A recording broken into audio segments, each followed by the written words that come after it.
Hello everyone, welcome back to our channel. Today I'll show you how to create a Lightning record page in Salesforce quickly and easily.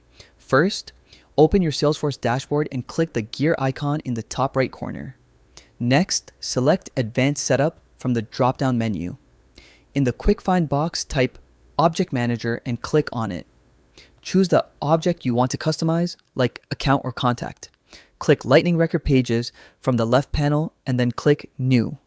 Select Record Page as the page type and click Next. Enter a label for your page and confirm the object selection. Then click Next again. Choose a layout template like header and 2 columns and click Finish. Now you're in the Lightning App Builder.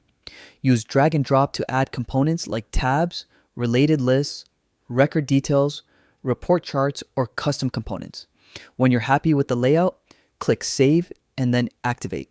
Choose whether to make it the org default, app default, or assign it by app, record type, and profile. Select the form factors, desktop, phone, or both. Then click Save again to finalize. And that's it. You've successfully created a customized Lightning record page in Salesforce. Thanks for watching. Don't forget to subscribe to our channel, and I'll see you in the next video.